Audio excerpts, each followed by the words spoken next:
Buenos días, buenas tardes, buenas noches, estimados alumnos de la Facultad de Medicina Humana de la UNAP, Quito. Hoy voy a mostrar la clase sobre enfermedad de Parkinson. Eh, Esta es una propuesta de clasificación del síndrome parkinsoniano o parkinsonismo. En esta literatura, el libro de Parkinson Disease de Alvin del año 2022, en el cual divide el síndrome parkinsoniano o parkinsonismo en dos grupos. Y este viene a ser el primer nivel de diferenciación entre lo que sería el parkinsonismo complejo y el parkinsonismo simple, con estas siglas CPINS y SPINS. Y posteriormente, de acuerdo a la etiología, vamos a ver quiénes caen dentro de lo que es el parkinsonismo complejo o qué entidades están dentro de lo que se denomina parkinsonismo simple. No veo que haya aún consenso en hacer esta división de la propuesta de Alvin. Es un investigador de muchos años sobre lo que es enfermedades del movimiento, especialmente Parkinson. Dentro del parkinsonismo o síndrome parkinsoniano tenemos como grupos el idiopático primario, que es la enfermedad de Parkinson y está dentro de la clasificación que mostré anteriormente como S-PINS, es decir, parkinsonismo simple. También incluye dentro de este grupo de S-PINS el autor Alvin a los secundarios asintomáticos, como causas infecciosas, la encefalitis de von Economo y otras encefalitis que dejan como secuela un problema parkinsoniano. Toxinas, el manganeso, el cobalto, el MPTP, el cianuro, disulfuro de carbono y el metanol. Drogas como los bloqueadores de los receptores dopaminérgicos y los depletores del depósito de dopamina en el cerebro. Tumores cerebrales, traumatismo encefalocraneano, vascular y algunas causas metabólicas. Mientras que lo que es el Parkinson Plus, que es el nombre que tiene desde hace muchos años atrás, y que él considera como el parkinsonismo complejo, viene a ser un síndrome de Parkinson que está asociado a otras características neurológicas. Tenemos la parálisis supranuclear progresiva, la atrofia múltiple sistema, en donde clásicamente se clasifica entre tres subgrupos: degeneración nigroestriada, que es la que tenía más síntomas parkinsonianos, el síndrome de Shire-Drager, que era más que todo problemas de hipotensión o problemas vegetativos, y de la degeneración olivopontocerebelosa, que se manifestaba principalmente con problemas de tipo cerebeloso. La degeneración gangliónica corticobasal, síndromes demenciales que están asociados con parkinsonismo, puede ser la enfermedad de Alzheimer, hidrocefalia presión normal, demencia de cuerpo Lewy, enfermedad de Creutzfeldt-Jakob, aunque la hidrocefalia a presión normal la considera dentro de lo que es S-PINS, eh, no como una enfermedad que tenga otras manifestaciones neurológicas. Enfermedades heredodegenerativas, la enfermedad de Wilson, enfermedad de Huntington juvenil, que se presenta principalmente como un síndrome parkinsoniano, y la enfermedad de Halle-Bonn de Respat. Vamos, dentro de todo, vamos a tocar principalmente la enfermedad de Parkinson. La enfermedad de Parkinson probablemente fue conocida de mucho tiempo atrás. Así se tiene un término Campabata que se utilizó en la India para describir una enfermedad que estaba caracterizada por temblor y falta de movimiento. Eso hace 4.500 años atrás. Asimismo, se sabe que hay una planta que se utilizó, la Mucuna pruriens, para tratamiento de este problema. Fue descrita por primera vez en los ambientes científicos por el neurólogo James Parkinson, inglés, con el nombre de la parálisis agitante en 1817. Casi 100 años después, Frederick Lewis describe las instrucciones citoplasmáticas que llevan su nombre, llaman los cuerpos de Lewis. En 1919, Triatakov observó la pérdida neuronal en sustancia negra pars compacta y en 1950 se describe el defecto de la dopamina. Entonces, aquí, miren, en 1919 recién se hizo la correlación con la pérdida neuronal con la sustancia negra, ya que antes se creía que tenía otro, otra etiología. Afecta al 1% de personas mayores de 60 años, 10% ocurre en menos de todos los, en la enfermedad de Parkinson ocurre en menos de 50 años, que puede ser la enfermedad juvenil o la enfermedad de inicio temprano. La incidencia anual es de 4 a 20 por 100.000 personas y la prevalencia de 200 sobre 100.000 personas. Más frecuente en varones, 1.5 en relación a la mujer, 1. No se tiene fotografía de James Parkinson, neurólogo. En un tiempo circuló una fotografía de un James Parkinson, pero resultó ser un odontólogo y no el James Parkinson que describió la enfermedad que lleva su nombre. Acá a la izquierda tenemos una foto de lo que es la casa donde vivió James Parkinson en Inglaterra y una placa recordatoria que se encuentra a su ingreso. Esta es la portada de su presentación de James Parkinson, un ensayo, dice, en lo que es la parálisis agitante, presentada como ven acá en 1817. Era neurólogo, también incursionó, como era bastante frecuente en los científicos de ese tiempo, abarcar otras áreas. También tuvo una vida política activa por la cual el rey Jorge III lo envió a la horca, pero le conmutaron la pena por un exilio a Australia y a las últimas no se fue, simplemente fue exonerado de esto. Y es en 1817 presentó y después publicó el ensayo sobre la parálisis agitante. No se conoce la etiología de la enfermedad de Parkinson y lo que se conocen son los factores de riesgo y factores protectores.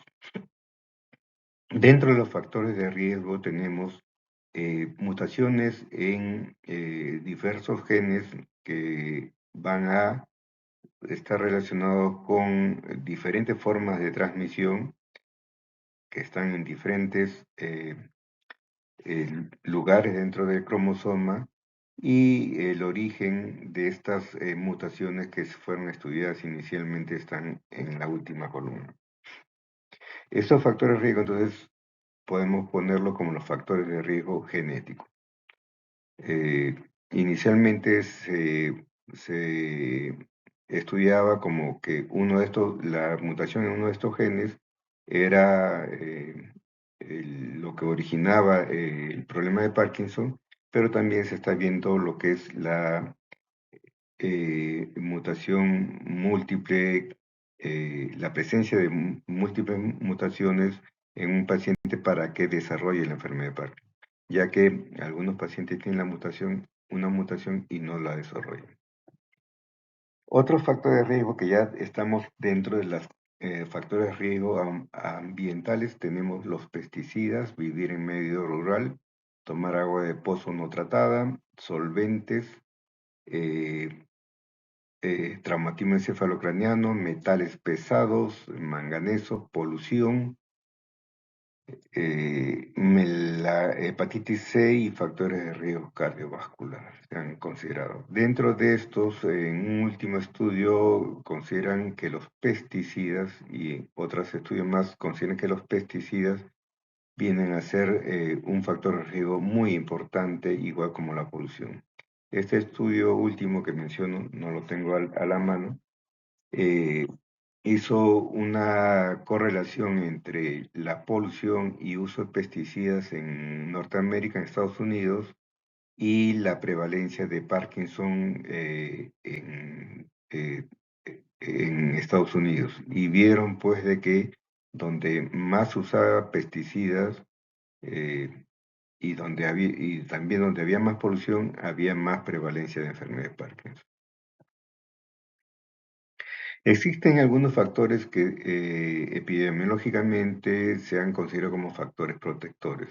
Dentro de ellos el tabaco, el café, AINES, el ibuprofeno, calcio antagonistas, el ejercicio físico, principalmente el ejercicio anaeróbico y la presencia o incremento del ácido glicosérico. Entonces, como no se conoce la etiología, la fisiopatología también es un poco complicada. Hay diversas vías, diversas formas como se trata de explicar por qué se pierden las neuronas dopaminérgicas en la enfermedad de Parkinson. Y aquí está pues un esquema que es complejo, ni modo no lo vamos a ver así. A quien le interesa puede ir desmenuzándolo, pero podemos sintetizar. Entonces, lo podemos sintetizar de esta manera. Existen factores genéticos. Estos factores genéticos son las mutaciones en los genes que habíamos mencionado anteriormente o mutación en el gen de la alfa-sinucleína.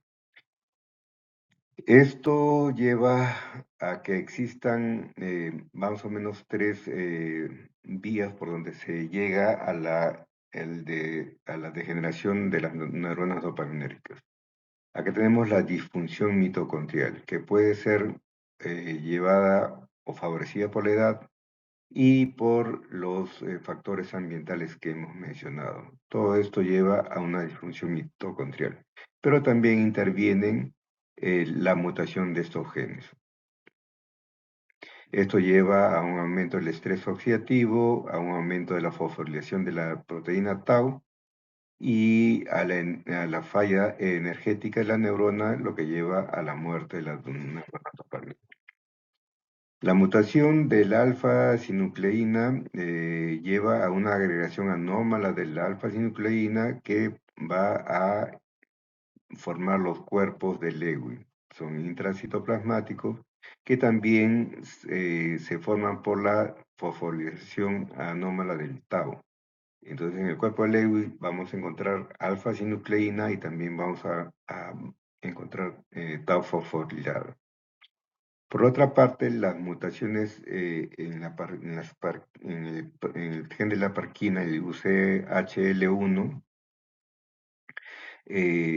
viene a disminuir la actividad proteosómica, lo que lleva a que no se puedan eliminar proteínas que se están formando mal, proteínas que ya no cumplen su función o en conjunto alteradas y no cumple su función. Entonces, estas proteínas existe un sistema de limpieza que son los proteosomas, que tienen una función junto con la ubiquitina. Entonces, como no hay una buena limpieza, entre comillas, de estas proteínas anómalas, incluida la alfa-sinucleína, eh,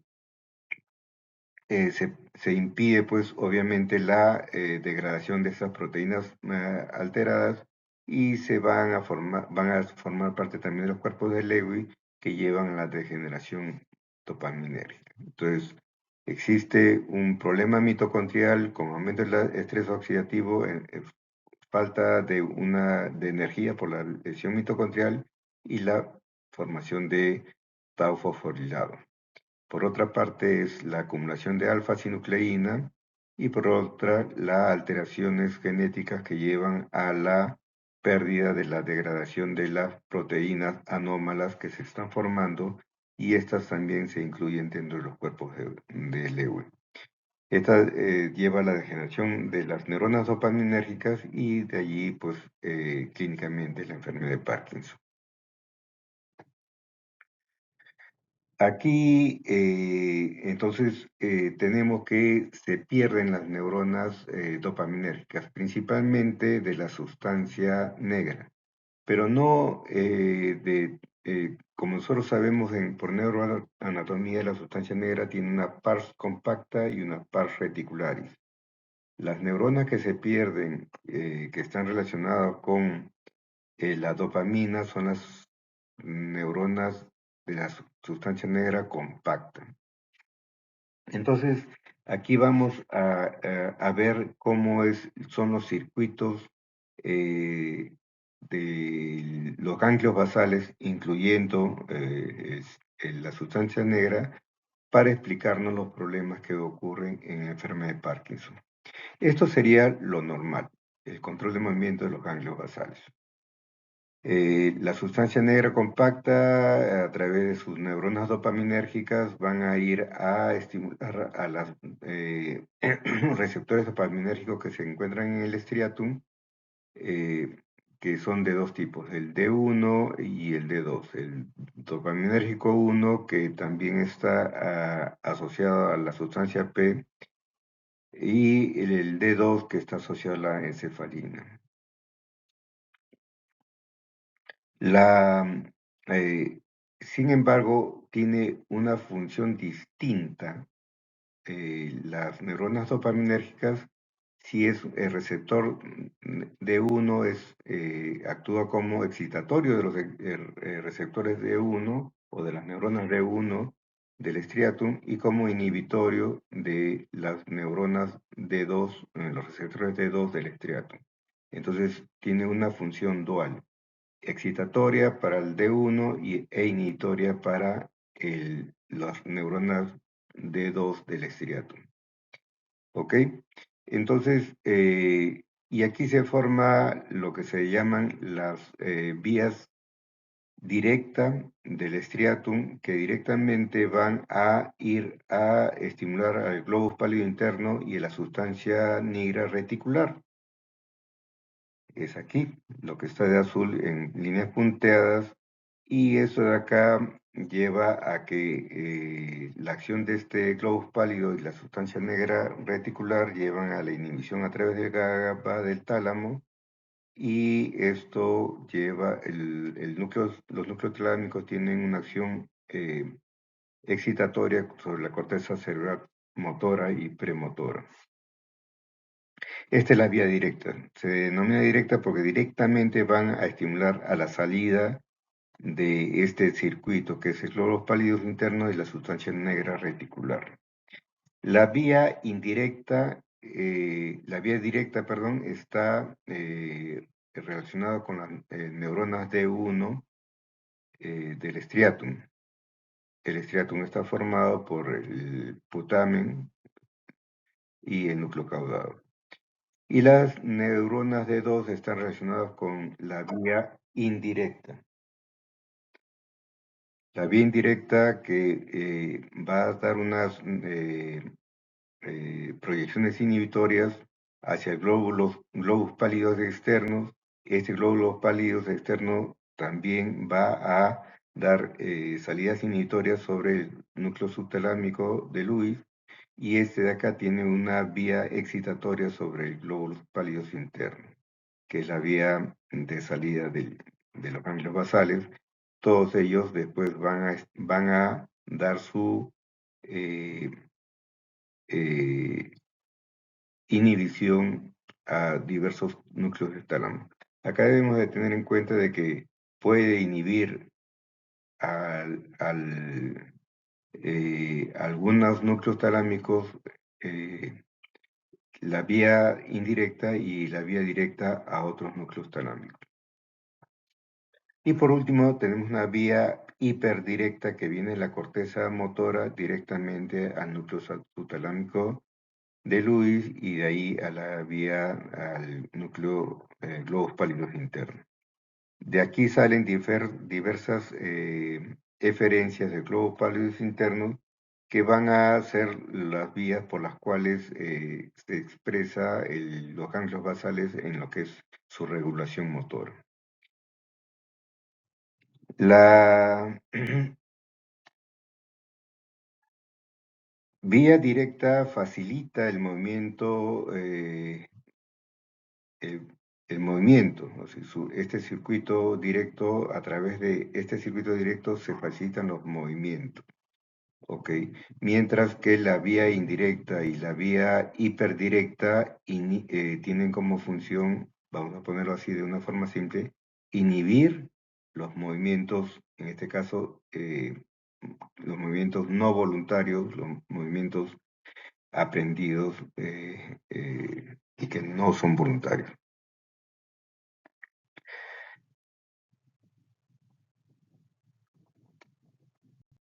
Y esto es lo que sucede en la enfermedad de Parkinson. Se pierden las neuronas dopaminérgicas, por lo tanto, ya no dan su eh, excitación a las neuronas D1 y la inhibición a las neuronas D2. Eh, entonces, como habíamos visto que la vía directa era la que facilitaba los movimientos, al disminuir su actividad, ya no hay facilitación, por lo tanto, se inhiben los movimientos que acompañan a los movimientos voluntarios. Y por otra parte, al disminuir la inhibición de receptores de 2 en el estriatum, aumenta la actividad de la vía indirecta. Y habíamos visto que la actividad de la vía indirecta era inhibir los movimientos. Entonces, acá el aumento de la vía indirecta inhibe más los movimientos. Y al perderse la vía directa, no se favorece los movimientos y podríamos decir que también produce falta de movimiento. Entonces, esa es una de las explicaciones por las cuales se pierde el movimiento, los movimientos que regulan la vía, el sistema extrapiramidal. Con respecto a la patología, las pérdidas de neuronas dopaminérgicas en la pars compacta del locus negro o sustancia negra, eso ya lo hemos visto. La presencia de cuerpos de Lewy intracitoplasmáticos, que vamos a ver ahí.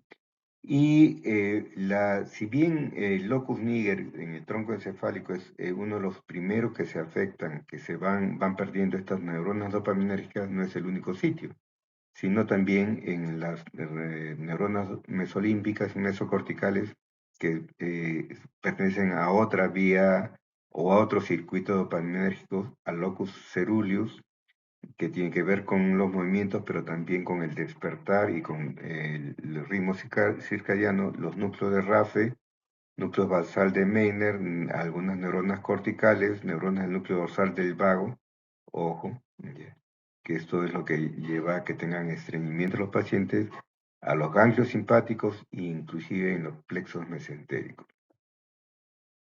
Aquí tenemos, por ejemplo, este es un corte del mesencéfalo en una persona normal, donde vemos que está oscurecido el locus niger o sustancia negra, de ahí viene su nombre, y es porque en los pasos de producción de la dopamina también se forma melatonina, que es el que le da el color negro a esta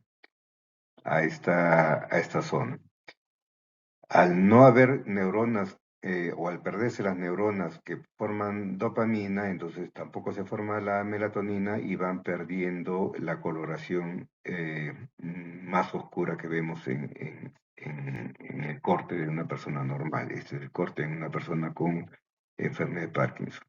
Aquí vemos la cantidad de células dopaminérgicas en una persona normal, y esto es en una persona con enfermedad de Parkinson, en la cual se ve pues pérdida neuronal, y dentro de esas neuronas se encuentran los cuerpos de Lewy.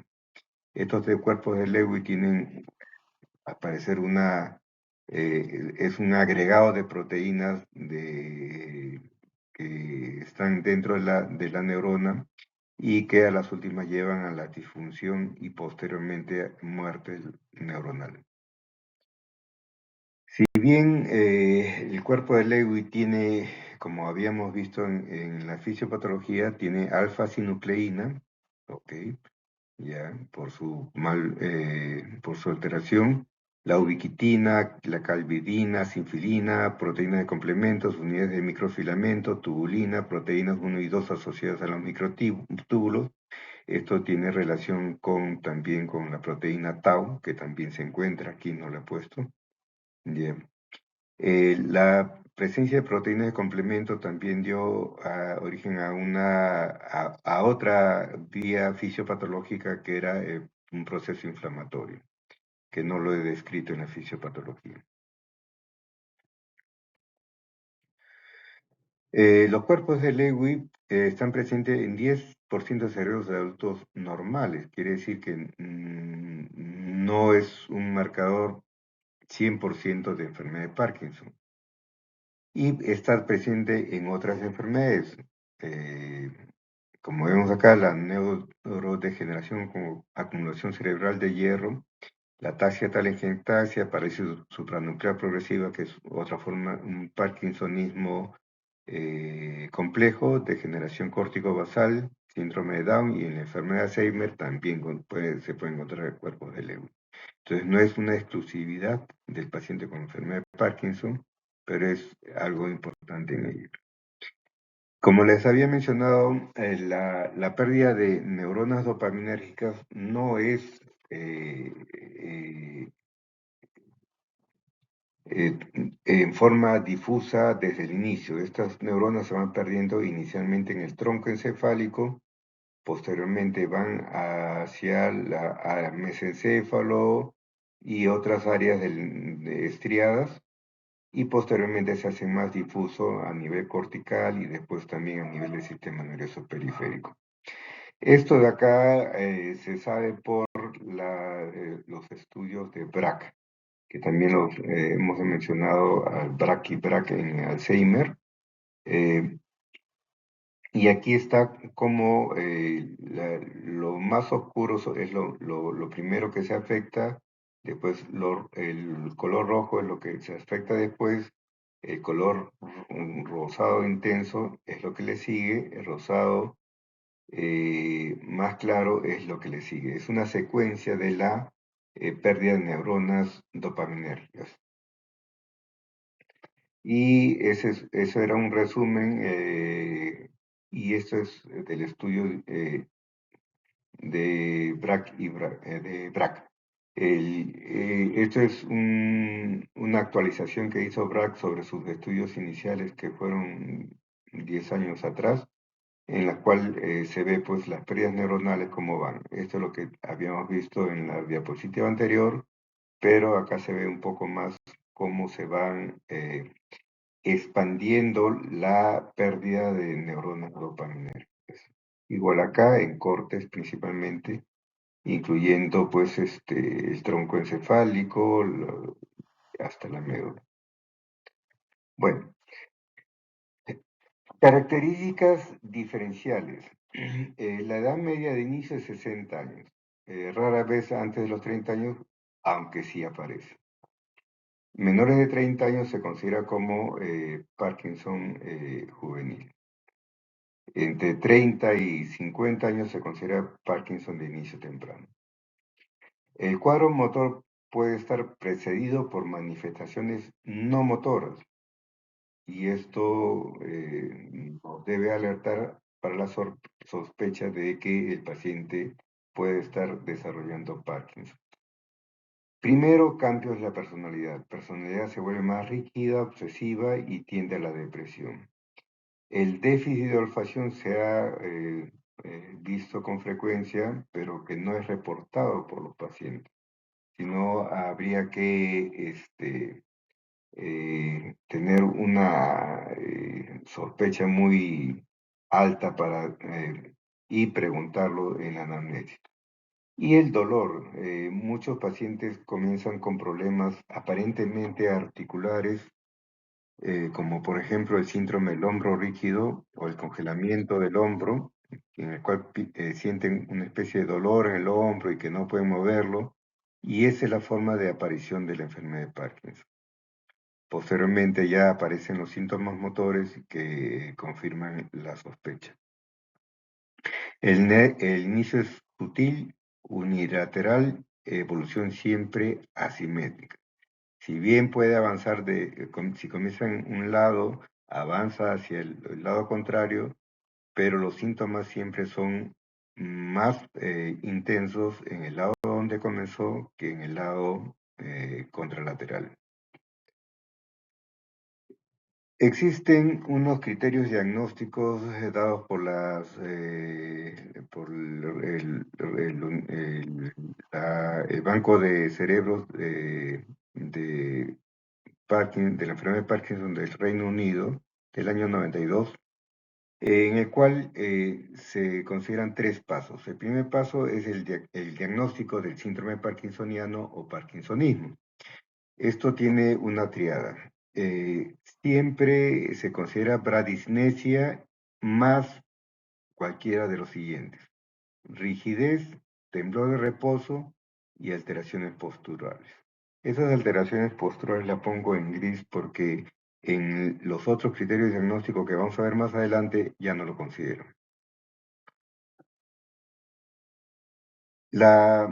¿Qué es la bradicinesia? Es la pérdida de los movimientos automáticos y asociados por desregulación de los patrones centrales generadores del movimiento, como hemos visto anteriormente. Ok. En este caso, los pacientes tienen una facies inexpresiva, dificultad para el inicio de la marcha y disminución del balanceo de los brazos al caminar, falta general de flexibilidad motora, que se denomina la avaricia del gesto, la adiadococinesia, que es la dificultad para hacer movimientos alternos en forma rápida, comienza a disminuir el tamaño de su escritura, micrografía. La palabra escandida, que es una palabra, una voz monótona, no acentúa ni cambian la fuerza de la voz según de acuerdo a lo que yo quiero expresar, ¿no? También dificultad en la masticación y en la deglución. Recordemos a Muhammad Ali, Cassius Clay, que su última intervención, si mal no recuerdo, fue cuando prendió la antorcha en Juegos Olímpicos. La rigidez o hipertonía extrapiramidal, que no es lo mismo que la hipertonía piramidal, se debe a la exaltación de los reflejos de estiramiento tónicos de los músculos antigravitatorios por incremento de la actividad gamma estática a nivel del asta anterior de la médula. Esto por disregulación de las vías extrapiramidales que salen de los circuitos de los ganglios basales, como que los hemos visto ya. ¿Cómo se manifiesta? Primero, la exageración del tono de actitud y de los reflejos posturales. Una actitud en flexión que lleva a la actitud en triple flexión, la marcha festineante, inestabilidad en la bipedestación y el reflejo paradojal de Wertheim-Salomon-Westphal, que viene a ser de que si nosotros empujamos al paciente hacia atrás, normalmente se elevan la punta de los pies de manera de que tratamos de mantener equilibrio, pero el paciente con Parkinson simplemente deja pegada la punta de los pies y se va para atrás. Exageración del tono de reposo, resistencia a la extensión pasiva del músculo que cede espontáneamente. El signo de negro de la rueda dentada, es decir, existe lo que es la rueda dentada o también la rigidez en tubo de plomo. Esto de acá aumenta con la fatiga y el estrés y se actúa con el movimiento del miembro contralateral, que es el signo de Fromen, y desaparece con el sueño. El temblor de reposo, probablemente por incremento de la referencia paleotalámica, existen unos marcapasos talámicos que están siendo alterados por esta relación paleotalámica, y esto hace de que se activen alternadamente músculos agonistas y antagonistas a través de la corteza motora y nos da el temblor de reposo. Este usualmente es regular, de pequeña amplitud, aunque más adelante se vuelva de más amplitud y son rítmicos de 4 a 6 Hz. Es en reposo, es decir, estático, desaparece o se atenúa con los movimientos voluntarios, predomina en los miembros superiores, especialmente en las manos, y el esfuerzo hecho por un miembro facilita el temblor del lado opuesto. Aumenta con las emociones, la fatiga y el esfuerzo mental. Y por último, la cuarta característica del síndrome parkinsoniano es la inestabilidad postural, trastorno del equilibrio y reflejos del enderezamiento, la festinación, es decir, cuando caminan llevan el, el cuerpo o su centro de gravedad hacia adelante y como que están tratando de, al caminar, de recuperar su centro de gravedad y hay una tendencia a las caídas. Entonces, eso era el primer paso.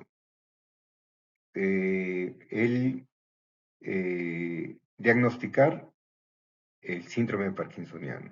Entonces, para diagnosticar síndrome parkinsoniano, el paciente debe tener bradicinesia con temblor o con eh, rigidez. Y pueden haber o con reflejos, pérdida de los reflejos posturales. Pero siempre debe haber bradicinesia.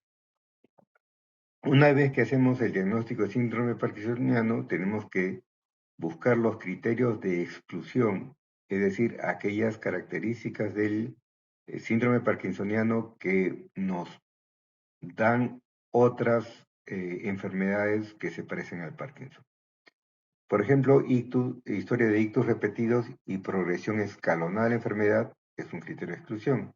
Historia de traumatismo craneal repetido, historia definida de encefalitis, crisis oculogírica que se ve en la parálisis supranuclear progresiva, tratamiento neuroléptico al inicio de síntomas, porque los neurolépticos son depletores de la dopamina y nos pueden dar un síndrome parkinsoniano, más de un pariente afectado y remisión sostenida. Esta remisión es algo importante. La enfermedad de Parkinson avanza y no retrocede. Puede mejorar la sintomatología con el tratamiento, pero la enfermedad sigue avanzando. Otros criterios de exclusión, manifestaciones unilaterales persistentes después de 3 años. Parálisis supranuclear de la mirada, signos cerebelosos, afección autonómica severa temprana, desarrollo temprano de demencia severa.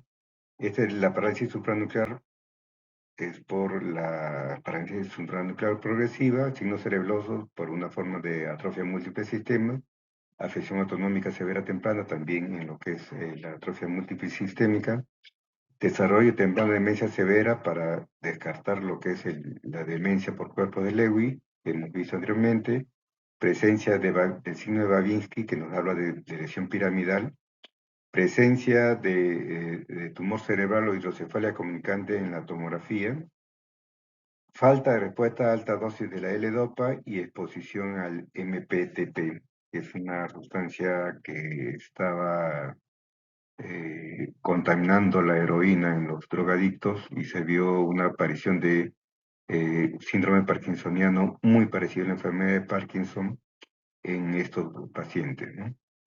Y ahí se descubrió cuál era la causa de ese síndrome parkinsoniano y también se estudió cómo este MPTP alteraba y dañaba la célula dopaminérgica, la neurona dopaminérgica.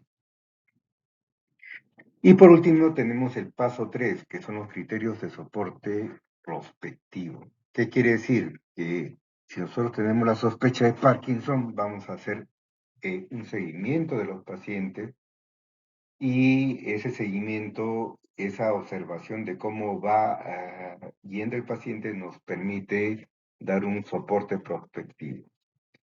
Tenemos, por ejemplo, ya sabemos que es un inicio unilateral, presencia de temblor de reposo, el curso siempre es progresivo, siempre es una simetría persistente, al inicio una excelente respuesta al EDOPA y se pueden ver disquinesias tipo Corea severa que se induce por el EDOPA La respuesta a la EDOPA dura 5 o más años y el curso clínico es largo, ¿no? De 10 o más años. Todo eso nos hace pensar que sí es enfermedad de Parkinson. Entonces tenemos que, según estos criterios diagnósticos, tenemos que diagnosticar un síndrome parkinsoniano, excluir los criterios de exclusión, es decir, saber que no existe ninguno de los criterios de exclusión y que existen criterios de soporte prospectivo. Este es un resumen de lo que es estos criterios clínicos del Banco de Cerebros de la Sociedad de Parkinson Reino Unido. Como les había mencionado, estos son unos criterios del año 1992. El diagnóstico del síndrome parkinsoniano, los criterios de exclusión y los criterios positivos de apoyo. Sin embargo, en 2015, hace unos 8 años atrás, salieron los criterios diagnósticos de la Sociedad de los Movimientos Involuntarios, y en ellos se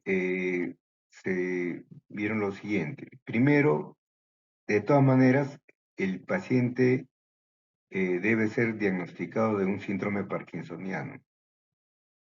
Como les había dicho, bradicinesia más rigidez o temblor de reposo. Y como les había mencionado, los trastornos posturales que sí estaban en los otros criterios del Banco de Cerebros de Inglaterra, aquí ya no considera esos pérdidas de los reflejos posturales o trastornos posturales. Entonces, existen los criterios de exclusión absoluta, es decir, si existe cualquiera de ellos, no podemos decir que es Parkinson. Algunas señales de alerta que nos pueden decir en la evolución de que el paciente no tiene Parkinson. Y aquí los criterios de apoyo. Entonces, tenemos parkinsonismo, siempre hacer el diagnóstico de parkinsonismo, que no haya criterios de exclusión absoluta, vamos a ver las señales de alerta y los criterios de apoyo. ¿Cuáles son estos? Una respuesta importante a los fármacos dopaminérgicos, que haya discinesia inducida por levodopa, que también lo consideró los anteriores criterios. Documentación de temblor en reposo de una extremidad. Eso es importante porque prácticamente todos los parkinsonismos distintos de la enfermedad de Parkinson no es relevante el temblor o no existe. Prueba diagnóstica positiva de pérdida olfativa o de nervación simpática cardíaca en gammagrafía, que ya es un poco más complejo. Pero bueno, debemos de tener en cuenta cuáles son los criterios de exclusión absoluta, cuáles son las señales de alerta y cuáles son los criterios de apoyo. Porque de acuerdo a ello vamos a tener los diagnósticos. Por ejemplo, tenemos que una enfermedad de Parkinson clínicamente establecida se considera aquel que tiene un síndrome parkinsoniano con ausencia de criterio de exclusión, no hay ninguno de estos, al menos 2 criterios de apoyo y ninguna señal de alerta. No hay señales de alerta, no hay criterios de exclusión absoluta y hay 2 criterios de apoyo al diagnóstico. Con esa premisa se puede hacer el diagnóstico según estos criterios de enfermedad de Parkinson clínicamente establecido. Y la EP o enfermedad de Parkinson clínicamente probable es la ausencia de criterios de exclusión, no debe haber ninguno de estos. Puede haber 1 o 2 señales de alerta con el contrapeso de un número igual de criterios de apoyo. Es decir, si tiene una señal de alerta, debe haber por lo menos un criterio de apoyo. Si tiene 2 señales de alerta, debe haber 2 criterios de apoyo. para poder diagnosticar enfermedad de Parkinson clínicamente probable. El diagnóstico diferencial. Entonces ya tenemos un diagnóstico y el diagnóstico diferencial que más frecuentemente podemos ver es el de la diferenciación entre Parkinson y el temblor esencial. El temblor esencial es bastante amplio en el rango de edad y ya hemos visto que el Parkinson es usualmente a los 60 años. En el Parkinson, en los hombres es más frecuente que las mujeres, en el temblor esencial es inverso. Usualmente no hay historia familiar en el Parkinson, sí hay historia familiar en el temblor esencial. Usualmente puede ser diversas partes, manos, piernas, mandíbula, la lengua, supinación, pronación. En cambio acá no se ve en los pies, no se ve en las piernas, se puede ver en la cabeza, en la voz y en la flexión extensión. El descanso o el reposo aumenta el temblor, el reposo disminuye el temblor esencial. La actividad disminuye el temblor, mientras que en el temblor esencial aumenta el temblor. La concentración aumenta el temblor del Parkinson, disminuye en la enfermedad de en el temblor esencial. La frecuencia es de 4 a 6 Hz, 4 a 7 Hz está en esta tabla. Ya, es decir, son unos temblores no muy rápidos, en cambio en el temblor esencial son unos temblores más continuos, de 8 a 12 Hz. Después de ahí creo que es lo principal. Y el otro diagnóstico diferencial es con los C-PINs, es decir, los Parkinson Plus. Acá tenemos, esta es la enfermedad de Parkinson, sus características, la parálisis supranuclear progresiva, la atrofia múltiple del sistema, la degeneración córtico-basal y la demencia por cuerpos de Lewy. Cada uno con las características diferenciales en ellas. Ok, existe un término que se utiliza desde hace años atrás, que es el SWET, Scan Without Evidence of Dopaminergic Deficit. Es decir, un DAT scan que no nos da evidencia de un déficit de la actividad dopaminérgica. Se utiliza el DAT scan, que lo vamos a ver más adelante, en el cual este DAT scan es negativo.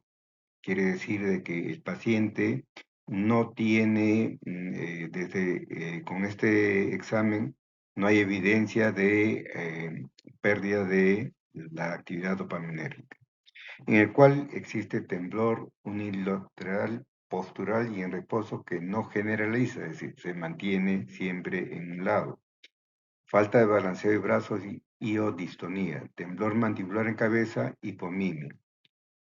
Esto de acá hace pensar mucho en enfermedad de Parkinson, pero por el data scan ven que no hay pérdida de neuronas dopaminérgicas. Entonces, bueno, ¿es Parkinson o no es Parkinson? Ahí el detalle.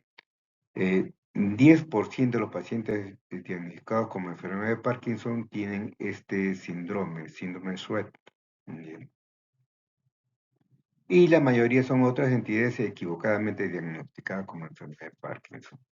Entonces, aquí ya tienen un paciente que clínicamente se parece al Parkinson, pero que mediante un método de SPECT, se llama DAT scan, se ve que no hay alteración de la función dopaminérgica. Sin embargo, estos pacientes con SWET, hay una pequeña proporción, algo así también, del un 10% que llegan a las últimas a producirse una pérdida dopaminérgica y ser enfermedad de Parkinson. Como hemos visto, los criterios del Banco de Cerebros del Reino Unido y los criterios posteriores, todos los criterios o todos los ítems que tienen cada uno de ellos son clínicos. Entonces, hasta la fecha, el diagnóstico de enfermedad de Parkinson es clínico, siguiendo o los criterios del Banco de Datos, Banco de Cerebros del Reino Unido o los posteriores del 2015 del MDS.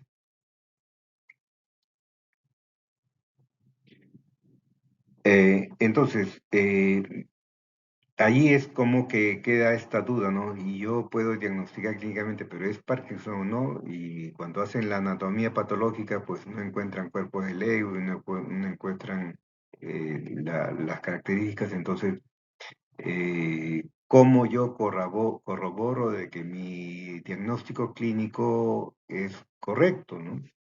Entonces, acá están las propuestas y lo que habíamos visto en el síndrome SWET, el SPEC, el DAT SPEC y el PET con 18 fluorodopa, que nos indican la presencia eh, en este caso, la captación de la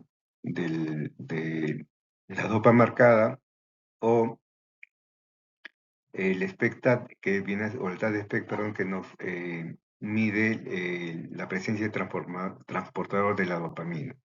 Ese transportador de la dopamina se encuentra en la membrana celular de las células dopaminérgicas. Si estas células van muriendo, las células dopaminérgicas van muriendo, obviamente ya no va a haber tanto transportador de la dopamina, ya que se encontraba en su membrana. También se ha propuesto la ecografía transcraneal, donde se ve una hiperecogenicidad de la sustancia negra, la espectroscopía por resonancia magnética, que mucho la usan algunos colegas acá, que es la relación N-acetilaspartato-creatinina, está disminuida. También se ha utilizado la disfunción, la difusión por resonancia magnética, y también se ha utilizado el test olfatorio, ¿no? Como hemos visto, prácticamente todo paciente con enfermedad de Parkinson tiene problemas olfatorios. Entonces, le hacen un test olfatorio con el cual yo puedo dar un criterio más de qué es realmente enfermedad de Parkinson. Y un test autonómico.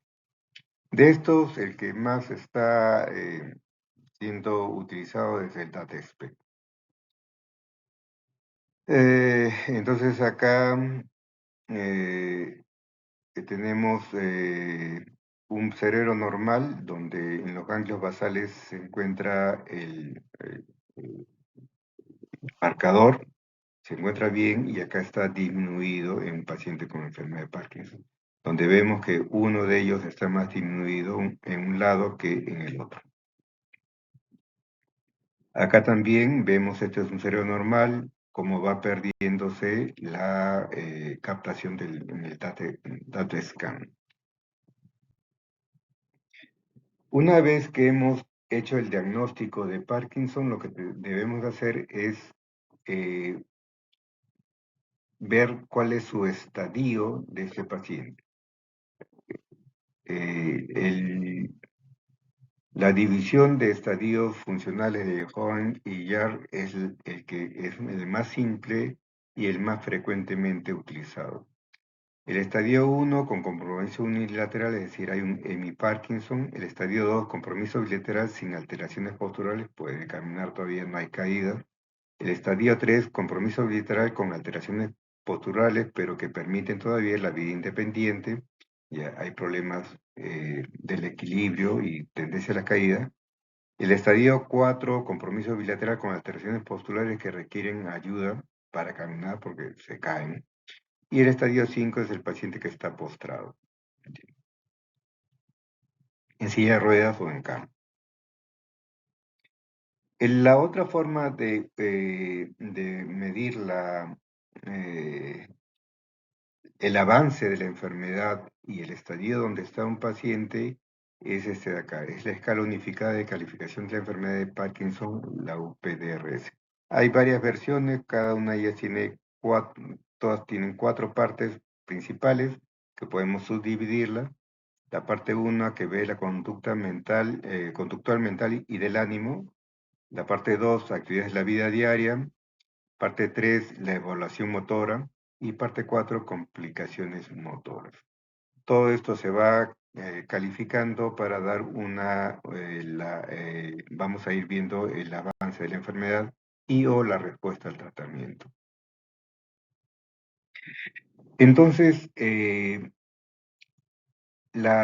así como hemos visto en la enfermedad de Alzheimer que el depósito de beta amiloide se produce sin dar mayores síntomas, aquí también la pérdida neuronal a nivel de principalmente e inicialmente en locus niger, en el tronco encefálico en general, lleva a que existan un estadio preclínico o premotor o prodrómico, en el cual el paciente puede tener problemas de estreñimiento, alteraciones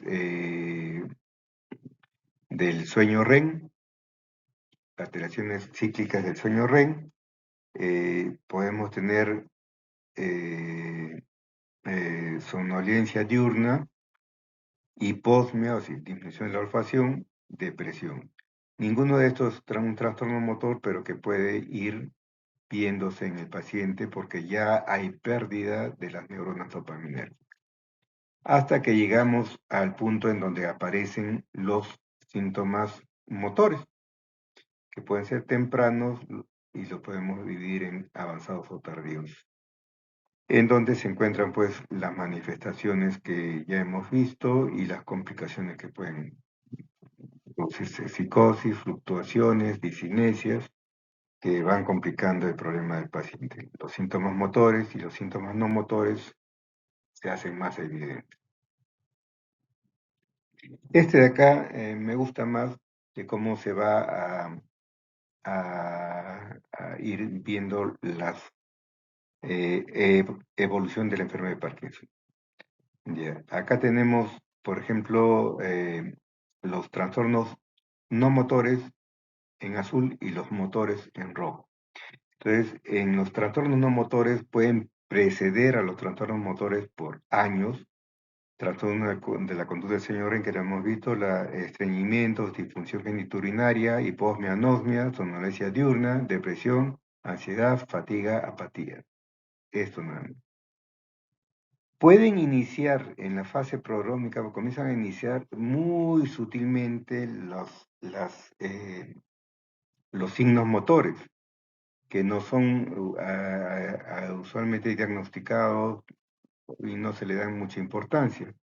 Entonces, desde el inicio de síntomas motores hasta que se diagnostica la enfermedad de Parkinson, eso se llama latencia diagnóstica. Desde cuándo aparecieron y cuándo se diagnosticó. Después tenemos la fase inicial, en donde pues, se ve un síndrome parkinsoniano y con sus trastornos no motores, en los cuales se le denomina el periodo de luna de miel, porque en este periodo el paciente tiene una excelente respuesta a los fármacos L-Dopa y los dopaminérgicos, eh, y se siente bien, puede volver a estar muy activo en sus eh, actividades habituales, y después viene la fase media en la cual ya comienzan a aparecer algunas complicaciones como las fluctuaciones motoras, discinesias, congelamiento de la marcha, caídas, hipofonía, cada vez se le hace más difícil, la voz se hace más débil, y después la fase avanzada en la cual existe mayores complicaciones. Entonces aquí el tratamiento se hace bastante, vamos a ponerlo así, sencillo, ¿ya? Pero conforme van apareciendo complicaciones que pueden ser de la misma enfermedad o del uso de los fármacos, es que el tratamiento ya se hace un poco más complejo. Aquí tenemos, este es el periodo entre la aparición de los síntomas y el diagnóstico y prescripción, obviamente, que es la latencia diagnóstica, lo que les había mencionado, la luna de miel, la aparición de complicaciones motoras relacionadas con tratamiento y la presencia de síntomas no dopaminérgicos que también van apareciendo en etapas tardías.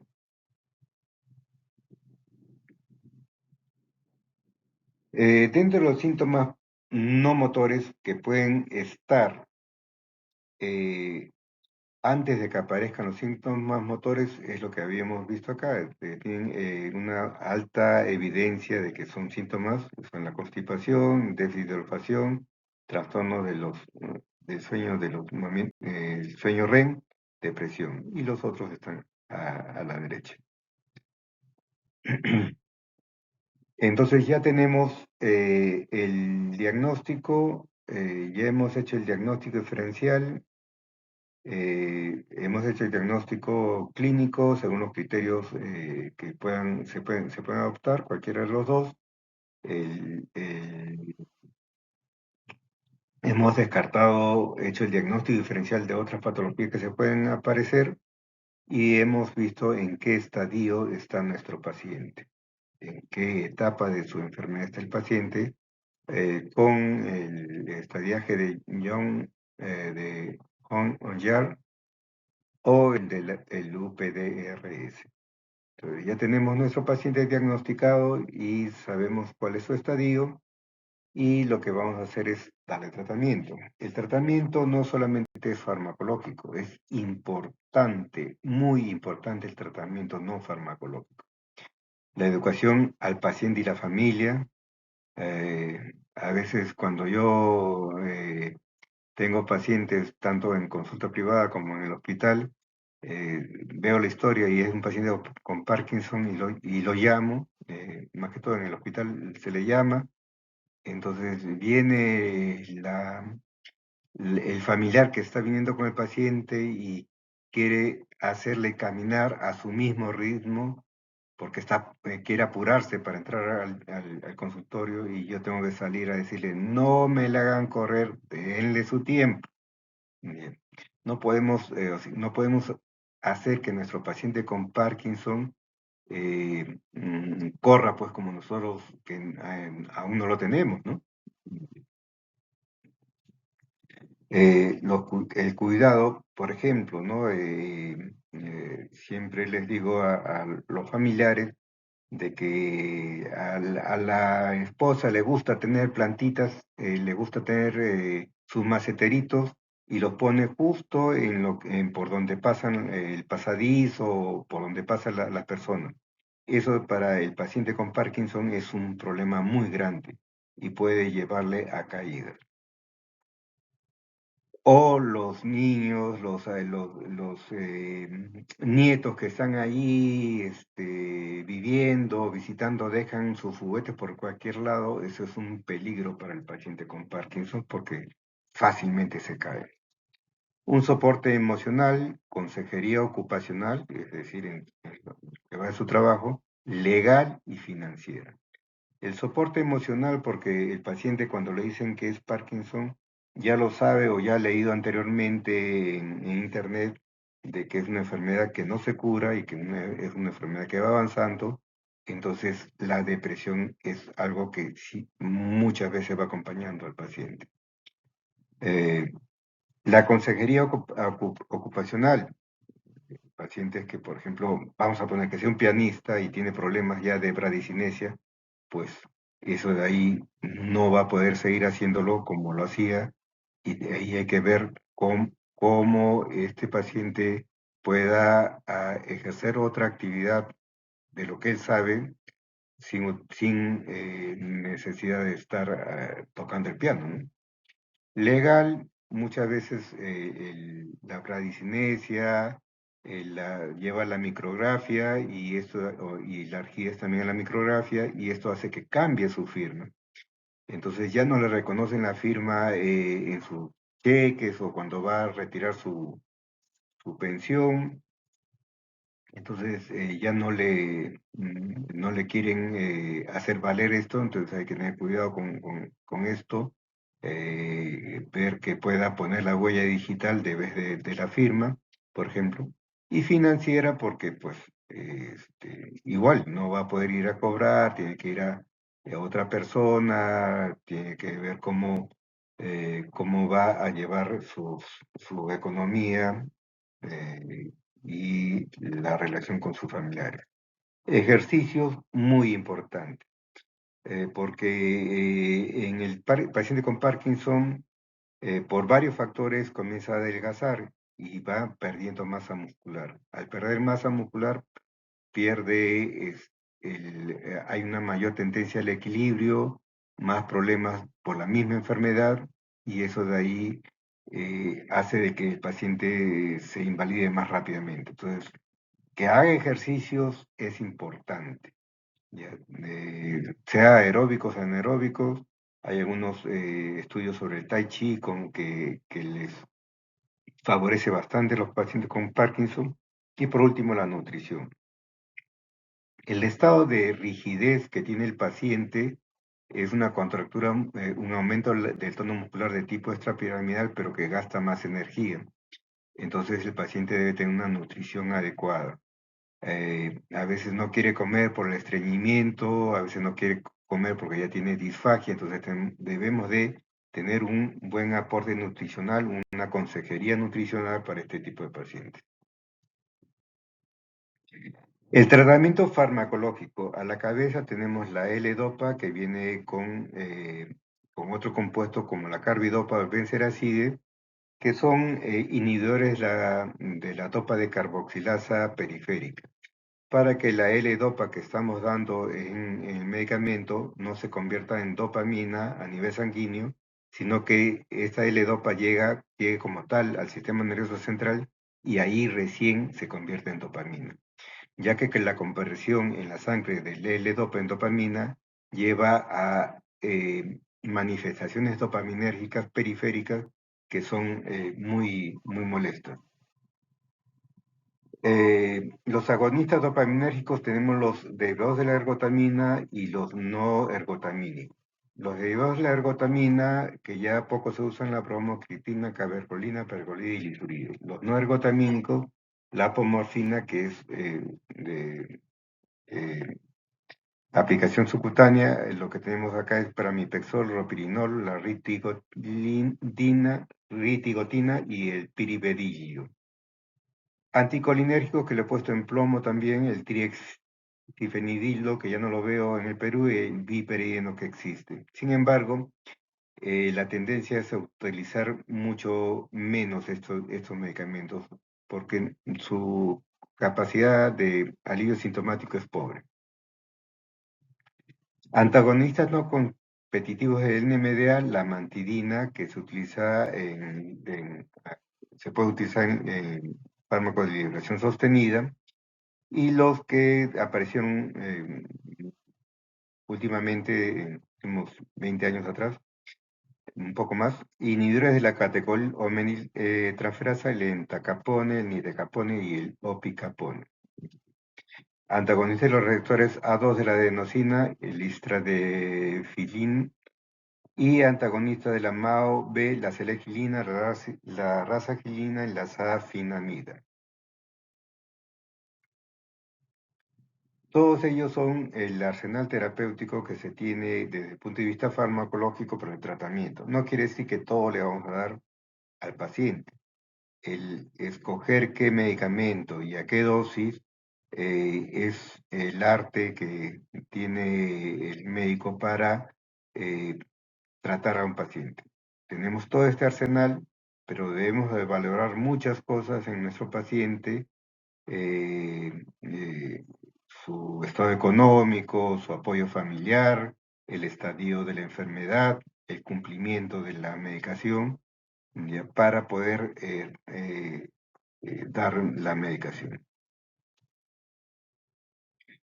Este es un cuadro en el cual vemos la evolución del descubrimiento de los fármacos antiparkinsonianos hasta el 2010.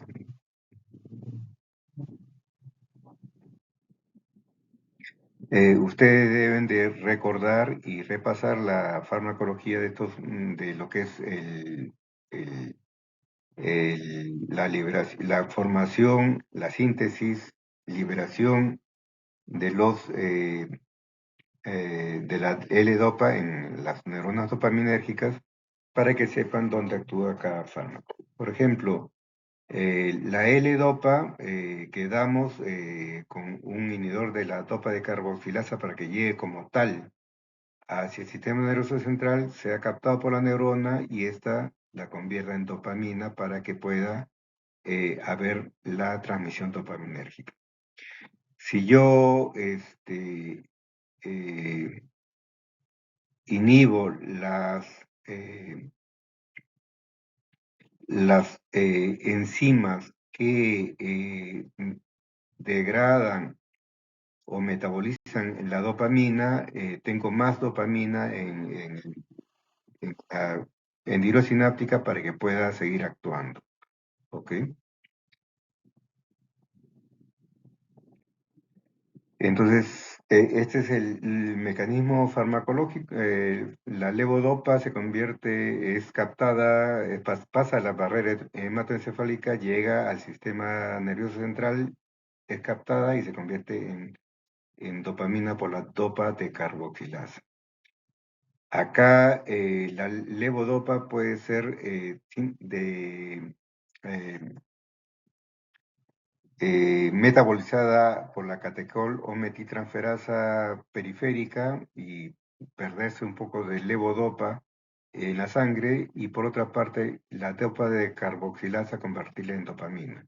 Pero nosotros tenemos que la levodopa que le estamos dando al paciente le damos con un inhibidor de esta dopa de carboxilasa de tal manera que no se convierte en dopamina en el sistema nervioso, fuera del sistema nervioso central. La dopamina es metabolizada por eh, por la monoaminoxidasa o por la catecolo-metiltransferasa, y si yo inhibo una u otra vía, tengo más dopamina que pueda ser reutilizada.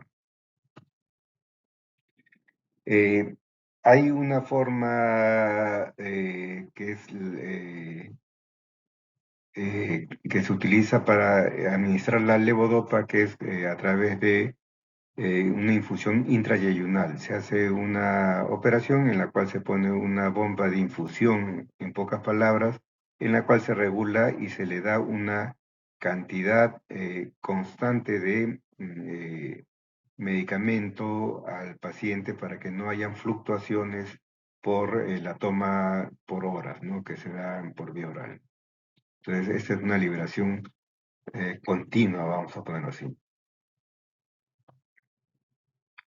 Ventajas y desventajas de la levodopa, que es la que principalmente se utiliza. Prácticamente todos los pacientes mejoran y los mantenemos activos. El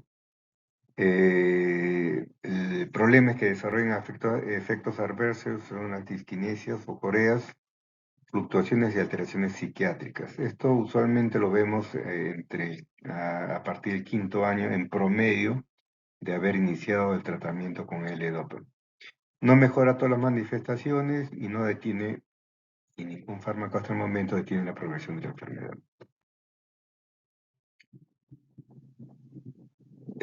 Ahí están las complicaciones, un poco más de corto tiempo, cuando recién se inicia el tratamiento, la complicación más frecuente es la gastrointestinal, náusea, vómito, gastritis e hipotensión postural. Por eso a los pacientes, si bien necesitan una dosis para poder mejorar los síntomas motores, es mejor comenzar con dosis muy bajas e ir subiendo conforme a la tolerabilidad del paciente hasta llegar a la dosis que no le produce efectos secundarios y que le permite hacer la mayor parte de sus actividades de la vida diaria.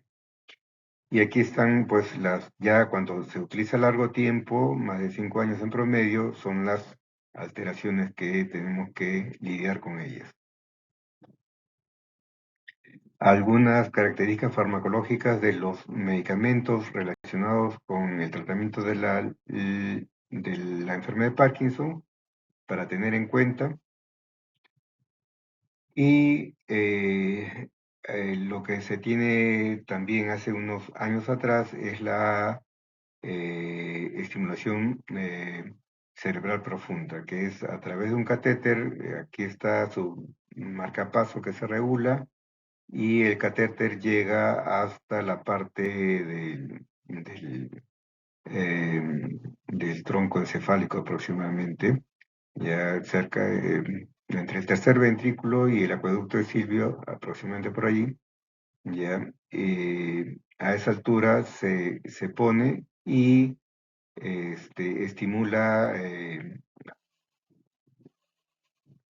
a las neuronas para que se produzca una mejoría significativa de los pacientes. Y por último, tenemos acá una especie de flujograma en el cual vemos cómo más o menos se puede ir viendo lo que es la terapéutica. Tenemos nuestro paciente con Parkinson, valoramos varias cosas, afectación clínica de la calidad de vida leve. Si es leve, hay que pensar si le damos o no le damos tratamiento. Entonces, a veces mejor es no dar un tratamiento farmacológico, más si es que estamos pensando en dar el levodopa, porque después de 4 o 5 años ya tenemos efectos secundarios y después ya, más si el paciente comenzó a los 50 años, a los 55 ya, si le comenzamos el levodopa va a tener problemas de afectación de su calidad de vida. Entonces, yo usualmente trato de retrasar en estos pacientes, ¿no? Entonces, ya si el paciente pues tiene, a pesar de poder tener una edad de 50 años, por ponerlo así, por la enfermedad, está muy discapacitado, no tiene una buena calidad de vida, entonces inicio tratamiento. Puedo iniciar con fármacos no dopaminérgicos, ya, o con fármacos dopaminérgicos como la levodopa. Si hay mal control, vamos ahí viendo si se comenzó con L-Dopa, incrementar la dosis, añadir agonista, añadir la catecolaminas. Si no se comenzó con L-Dopa, sino con agonistas dopaminérgicos, tenemos otra vía. Acá, si no iniciamos con fármacos dopaminérgicos y no controlamos, combinar con otros fármacos no dopaminérgicos, y si no hay un buen control, ya añadimos levodopa u otro agonista dopaminérgico. Si a pesar de todo esto tenemos mal control, entonces ya viene un problema, ¿no? De añadir anticolinérgicos y valorar la posibilidad de estimulación cerebral profunda.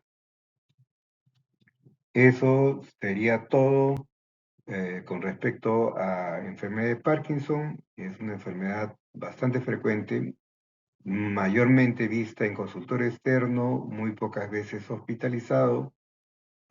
Usualmente es ya por complicaciones no neurológicas, neumonía, por la aspirativa, porque ya no degluten bien, por ejemplo. Bien. Y debemos de saber utilizar los criterios diagnósticos y que no todo lo que tiembla es Parkinson. Muchas gracias. Eh, Les pido que se suscriban, vamos a seguir haciendo videos y espero sus comentarios para ir mejorándolos, y también de algún tema que no esté en el syllabus para poder tocarlo, ¿no? Asimismo, estoy pensando más adelante, terminando lo que es neurología, a hacer videos sobre neurosemiología. Muchas gracias, nos vemos en la próxima.